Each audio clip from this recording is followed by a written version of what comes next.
Three games, one playoff spot, and the Pirates are holding the keys. Let's talk about how they can slam the door or leave it wide open.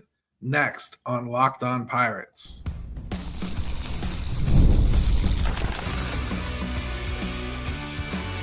You are Locked On Pirates, your daily Pittsburgh Pirates podcast, part of the Locked On Podcast Network, your team every day. Welcome to Locked On Pirates. I'm your host, Gary Morgan, and today we're diving into a pivotal series for one team anyway. They could decide the final NL wildcard spot. The Reds and Mets are neck and neck, and the Pirates are about to play spoiler or springboard. Plus, we've got a loaded AMA across two segments today. Today's episode is brought to you by FanDuel. Right now, new customers can bet just $5, and if your bet wins, you'll get $300 in bonus bets to use across the app. Download the app today. So the Reds and Pirates are going to be matching up here starting tonight. Game one is Johan Oviedo versus Brady Singer. Game two, Paul Skeens versus Hunter Green, Braxton Ashcraft versus Nick Lodolo, and somewhere in there, Hunter Barco is probably going to get involved, which is pretty darn cool. I want to just talk about these matchups. First, I wish that I could say with a straight face that I truly felt this was a rivalry. You know, I don't think that the Pirates or Reds, for that matter, have been good enough, long enough, recent enough for this to be a real rivalry. If you're still holding on to it, it's pretty much from the 70s and a wee little stretch of overlap early in the last decade. But I just don't think that it's been too much of a rivalry recently. That said, it's always nice, I think, if you can play some role in keeping a team out or maybe helping another team get in. I always think it's neat how teams that are completely out of it end up playing a role in things like that. And that's exactly what this series could be. So let's start with the first one. Oviedo, 2-0, 3.52 ERA in his seventh start since returning. His fastball is sitting around 95, little higher than that actually. And he's looked good, 24.2% K rate. He's walking more guys than you'd like, but that was kind of his MO before the Tommy John too. Singer, 14-10, 3.86 ERA. Really strong September. He's had a 2.04 ERA, but the Pirates tagged him for 4 earned runs in 3 2/3 innings on August 7th. So, I mean, something to kind of keep your mind open to at least. Game 2 is the highlight here. Paul Skeens versus Hunter Green. Skeens is 10-10, 2.03 ERA, 209 Ks, 181 in 2/3 innings pitched, 199 opponent average. This is important. I'd love to see him get the win just to get that win-loss record into the positive here in what is very likely, well, it will be his last appearance. So I'd love to see him get the win and just break that win-loss record thing. Get his ERA back down under 2 again would be terrific. And then he's got the Pirates' right-handed strikeout record that he can eclipse with just 2. Tie with 1, 2 with would give him the record over Mitch Keller.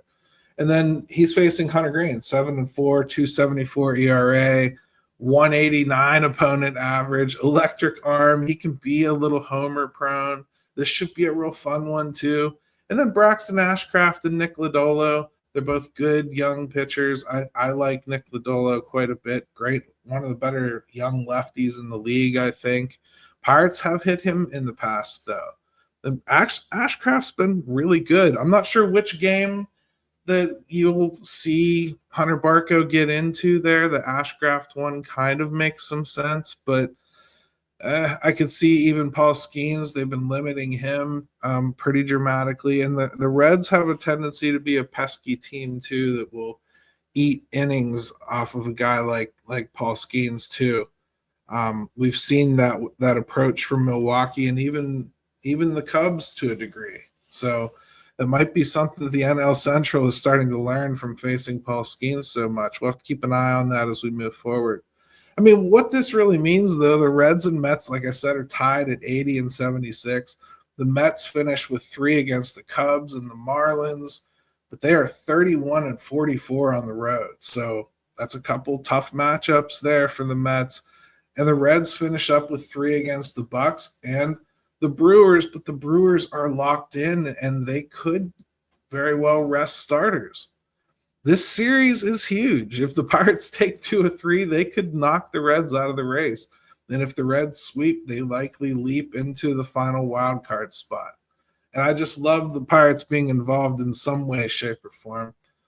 Maybe this would kind of maybe take a step towards reigniting the rivalry if the Pirates were able to keep the Reds at bay. That's something interesting to think about, right? I always love things like this, though.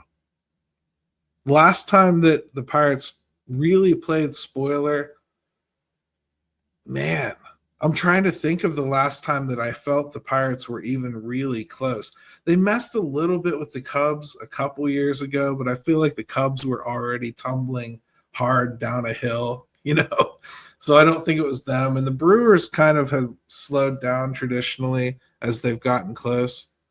One thing I wanted to ask you guys before we dive into our AMA sessions here the rest of the way, and maybe this is just a kind of topic I just want to touch on with everybody in the coming week here.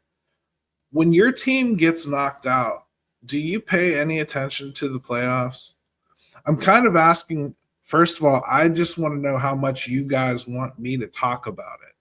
I'm a baseball fan. I'll be watching. I can probably talk to the playoffs, and I will if you don't stop me. So if it's something you're not interested in at all, let me know, and I'll limit it down to, a segment here and there. But if it's something that you guys want to hear more about, let me know, and I'll go ham on it. I really will. This series, though, man, I think this is one of those matchups, Hunter Green versus Paul Skeens, that we have a chance to see for years, and it has a chance to be in games that matter. Well, this one only matters to one side of the equation. But I would love to see Paul Skeens kind of step up to that moment too and start becoming a little bit more of a villain in the NL Central instead of something that everyone's marveling. The only reason I think people aren't resenting how awesome Paul Skeens is in this division, you don't hear anybody, frustratingly talking about him or challenge, I'm going to get that guy one of these days. You don't hear things like that. And I think you'll start to hear it more if Paul Skeens is ever surrounded by a team that is as threatening as he is. Because right now, you don't want to face Paul Skeens, but he's really the only thing. And if you can just wait him out, well, there's a good chance that the team hasn't provided him a whole lot of run support. So then you're going to at least get a chance against the bullpen is the moral of the story. So Paul's got some things I think to take away from this season too. He's definitely found that there's a new way to attack him. He came into this season trying to induce more quick contact and weak contact in order to keep his pitch count from accelerating and get a little bit later into games. And it worked. And then the league kind of figured out what he was doing, and they started taking a chip away approach where I'm just going to get enough of that fastball. I'm just going to foul off those attempts to get me out with that curveball that I know is going to be dangerously close. And they'll just chip away at him and foul off as many balls as they possibly can and work him into oblivion so that he's only going 5-6 innings at worst, and then they're getting rid of him. So he's going to have to find a pushback for that too, which may be a new nasty pitch we haven't even seen yet, knowing him. When we come back, let's dive into some AMAs. You guys know how much I love that.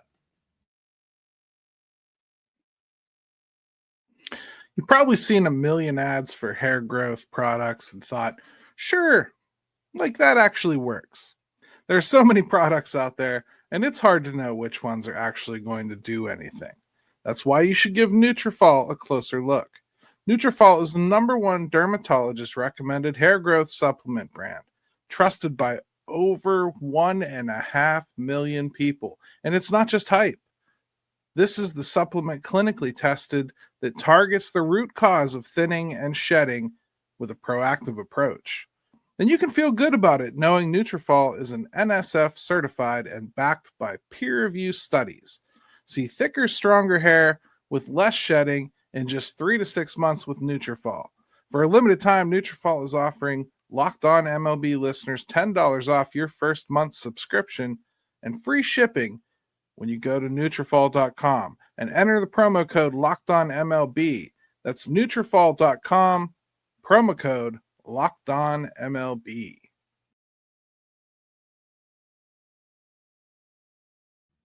Hey everybody, welcome back to Locked On Pirates. Make sure you hit me with a subscribe and a like down there. I've already had a couple of you ask from some of my shorts on the YouTube channel, what is that building behind you? No clue. I'll figure it out. By the time I figure it out and tell you, I'll be gone. So, but I'm in Charlotte. So maybe if you're looking around Charlotte, you recognize some buildings, that's probably what you're going to see. So thank you for bearing with me again. The sound quality is not what I'm really happy with on the show, but doing the best I can with the meager equipment I was able to pack up and bring with me. Okay, let's do some AMA questions. I've had a lot of them come in here recently, and there's some good ones. One to make sure that I got to. So I got our Jack Sawinski, O'Neill Cruz, Alexander Canario, Henry Davis, and Joey Bart, all trade prospects. I mean, yes, everybody is a trade prospect. I mean, if you have a little nuance, then yes, everybody is. There's some of these guys that probably not. Like, for instance, Jack Sawinski is a guy that the Pirates are going to have to decide whether they want to tender or not. He's not free anymore. So, I mean, like, now, you're going to have to pay him a little bit of money now. That's all. Or at least say that you're willing to negotiate about it. It's not like you can't cut him later if you decide to tender him, but I think that's a guy that you'd probably be deciding to non-tender if you have trading him on your mind. You get what I mean? Because the value really isn't there. I mean, there's a lot of home runs. Somebody's going to sign that kid. Somebody will take him and put him on their 40-man. It will happen. He has done enough at this level for that to be the case. Somebody will do it.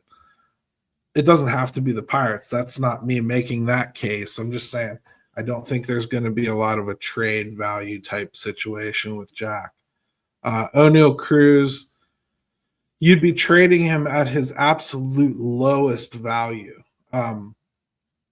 I don't think that's a good idea. That's not what I would advise. And I think at this point too, what this team needs so desperately is power. And while O'Neill Cruz has done an awful lot of things that have been, I don't know, you could even go as far as to say distasteful at times, I don't think that you have any way of replacing what he has done, which is the 19 home runs.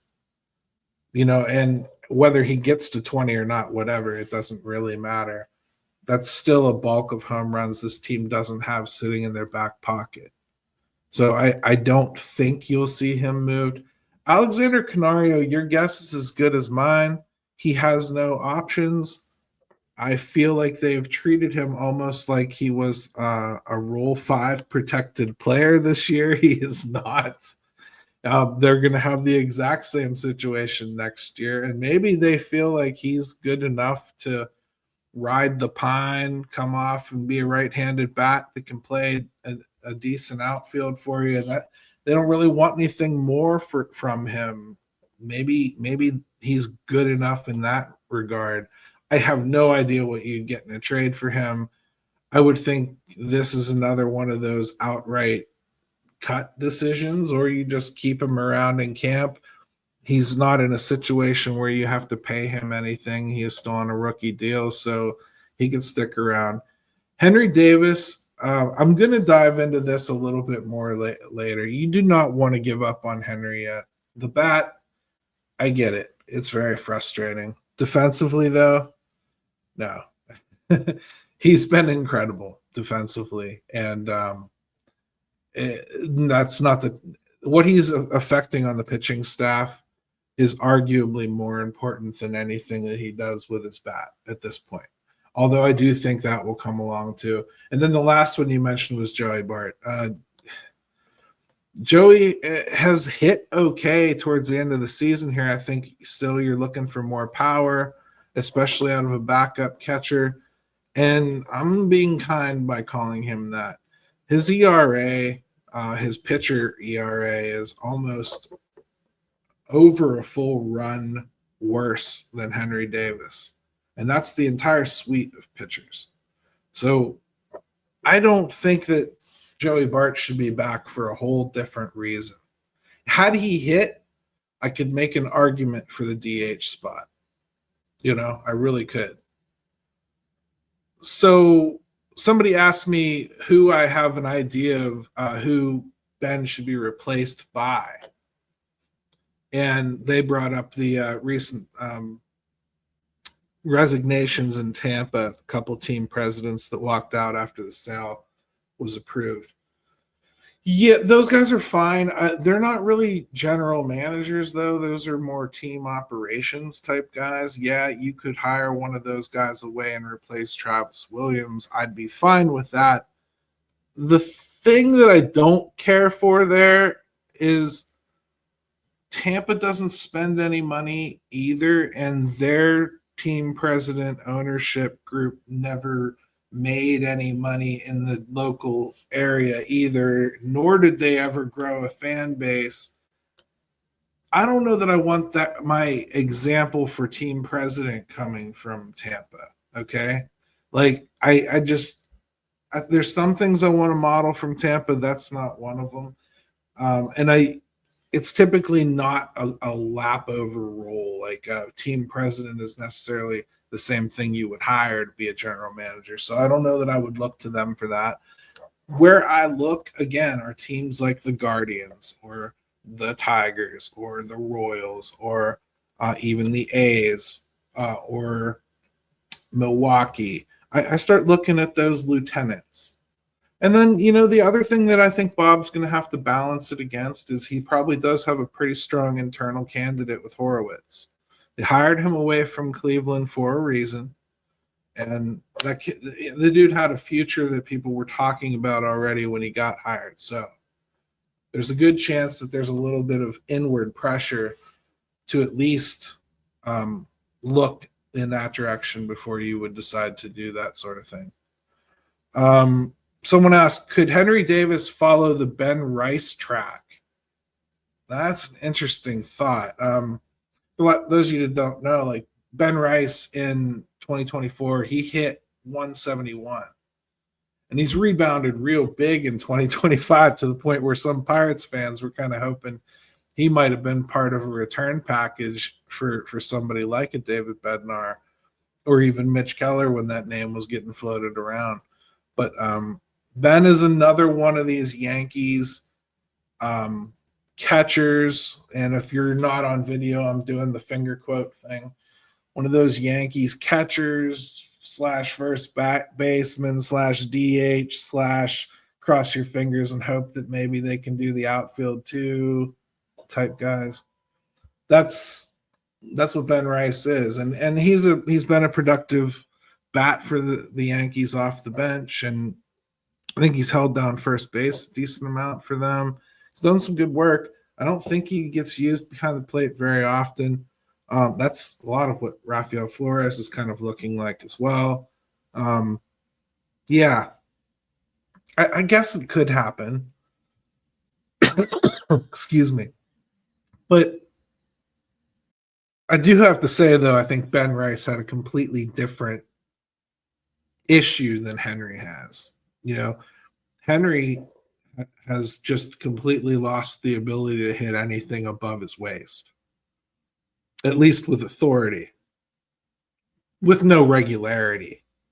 Ben Rice was more not picking up on sliders, not understanding off-speed breaking pitches, and struggling to recognize major league pitching while playing sporadically on a team that barely wants to touch rookies.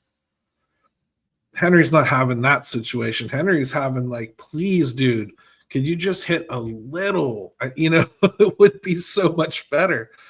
There is something very, very broken with his swing, his setup, maybe even his vision. Who knows? But they're going to have to really go in and deconstruct him.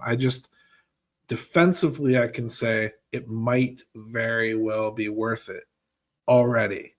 So bear with me while I kind of crunch numbers and pull things together, but we'll do a big catcher show probably when the season ends, because I want to start talking about Flores too.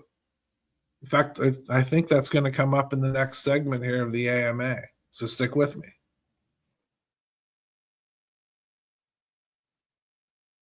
The NFL season is almost here, and FanDuel is making sure you're ready for kickoff with a can't-miss offer. Right now, new customers can bet just $5, and if your bet wins, you'll get $300 in bonus bets to use across the app. Money, money, money, everybody. It makes every game more exciting, whether you're watching your team or just keeping an eye on your fantasy lineup. So are you ready to play? Download the FanDuel app now by visiting FanDuel.com to get started. That's FanDuel.com to place your first $5 bet.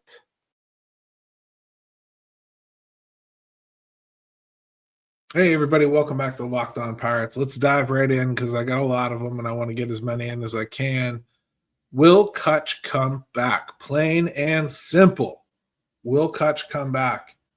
Well, he's going to come back and play baseball, I think. He has made that part pretty clear. And I think for whatever reason, he's intentionally making it unclear as to whether that would be with the Pittsburgh Pirates. That could be a message about wanting to make sure a certain GM is gone. That could be a message to Bob Nutting about what he expects to see investment-wise in the team. It could be a message about the kind of usage assurances that he wants to make sure he has. Maybe he doesn't want to come back and risk like only getting like 200 at bats. He wants to play if he's going to come back. These are things that we have no way of knowing. I would say I'm less inclined to go into this offseason sitting here just casually tossing off Kutch and his $5 million, like I'm adding it to the roster. Like, I think there's maybe some reason to hesitate there. And part of the reason is our next question, honestly. What's the plan with Rafael Flores? Why won't they let him catch? Well, the reports on him were that he was an iffy catcher to begin with. And frankly, I don't trust the Pirates here. They were dead wrong on Henry Davis. They didn't think he could catch either, and look at what he's become. So I'm not going to write Rafael Flores' catching career off for dead just because of the Pirates won't use him right now or what I've seen. I haven't seen him try. I have no idea what it looks like. I'm not going to judge him. I don't know if he's in the mix anymore for it. I don't know if Andy Rodriguez is in the mix for it anymore. Again, we're going to have a bigger catcher show. But right now, I have to say, Rafael Flores looks like a bat that I've got to have in this lineup. And let's be really honest, you want Spencer Horwitz bat in this lineup too. So you're not just going to want Rafael Flores once in a while when Spencer sits against the lefty. And you're not going to want him to be taking a whole lot of at-bats from Spencer because he's a guy that you're hoping to get 15 to 20 home runs out of yourself.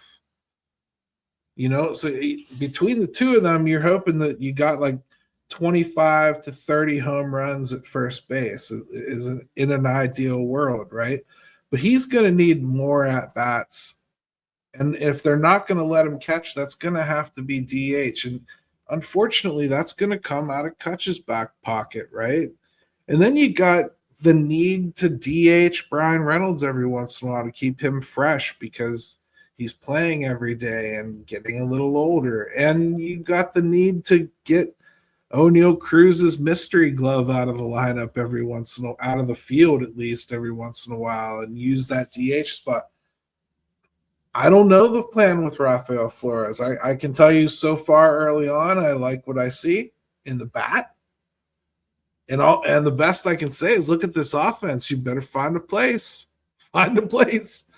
Give him a glove and pat him in the butt and send him out to some other direction. I mean, he'll have to figure something out. The team will have to figure something out. Are they really thinking Nick Gonzalez at shortstop? You know,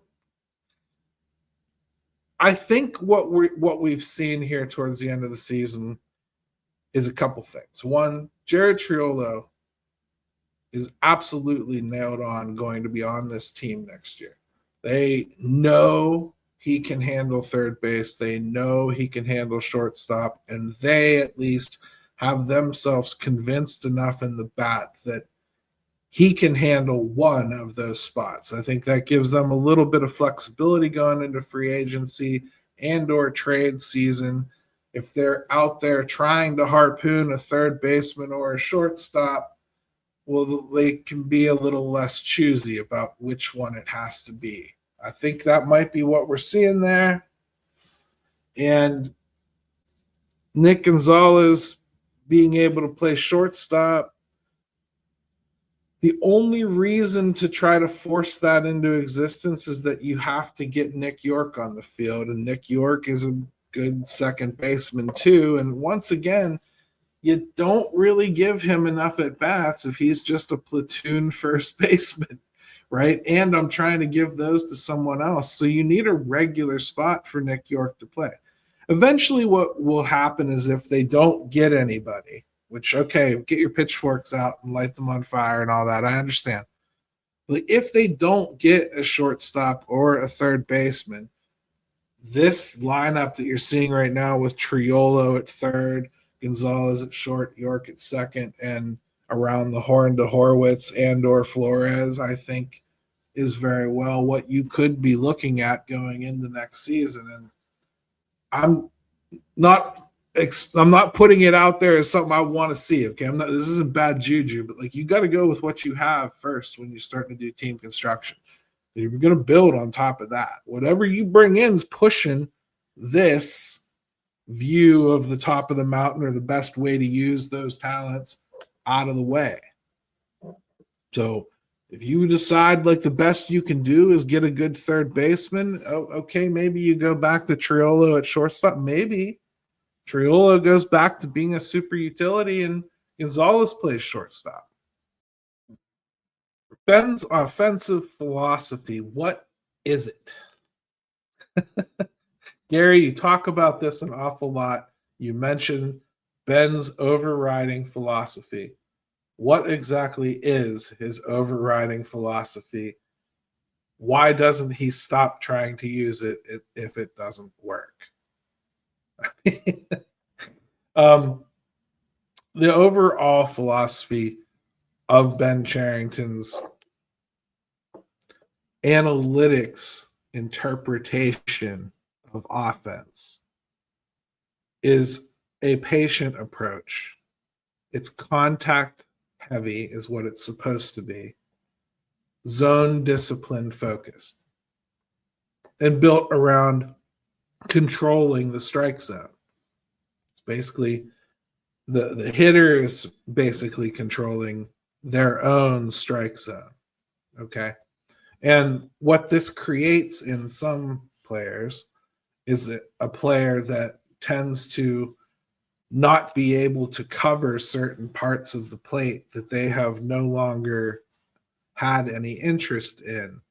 And when you couple that with an approach that tries to draw walks, You have guys that take things that are obvious strikes because they're not in their attack zone. It's a bad marriage for especially some players like O'Neal Cruz, Jack Sawinski, Brian Reynolds to a degree, although Brian Reynolds would be really hard to change at this point. Like, he is who he is, and he can make it work for him. He's got the right kind of eye to actually do it, and he knows how to kind of switch gears into waste mode where he can waste pitches. He needs to get back to doing that a little bit more, because it's why his strikeout numbers have exploded the last couple of years, because he has stopped shortening up on 2 strikes the way he used to, and he probably needs to go back to doing that. He can be a more effective hitter if he does. But the overall philosophy that everyone references, really, it's basically taking the zone, shrinking it down into something that you want your hitter to pay attention to. And then that philosophy is something that a lot of guys do. They all have a red zone. Like, some guys absolutely cannot hit a pitch up and away in the strike zone. Couple things there. One, umpires don't like to call that. And until we get the robo umps, or at least some facsimile thereof, that's still not going to get a call a lot. So guys will let that go because it's hard to hit. They don't do much against it if they even do make contact with it. And it's probably not going to get called. Well, say the thing that you really can't hit is an inside fastball, right? Well, are you just going to refocus on everything out over the plate? Well, that's what Ke'Bryan Hayes did. And what did people do to him? Busted him inside with fastballs because he couldn't turn on them, because he wasn't looking for them, because they weren't in his zone. And then he's very ready to jump out over the plate, right? So they would just make him reach further and further and further because he's already out there. So he was the worst scenario of all. He couldn't walk either.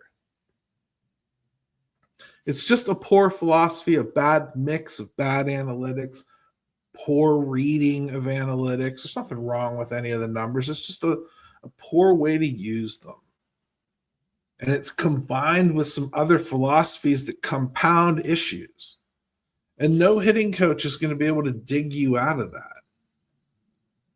You know, if you fill guys' heads with a ton of different things to look for and make the scenario of what they should attack so narrow that they maybe get a real A+ swing off every 2 to 3 at bats, well, you're going to get what you've got with Jack Sawinski and O'Neal Cruz.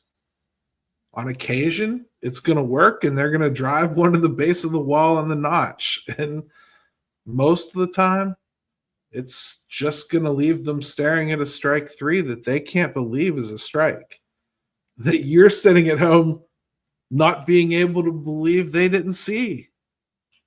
How many times have you watched O'Neal Cruz take that inside thigh-high fastball over and over and over? And I'm telling you, it's because he's blind to it.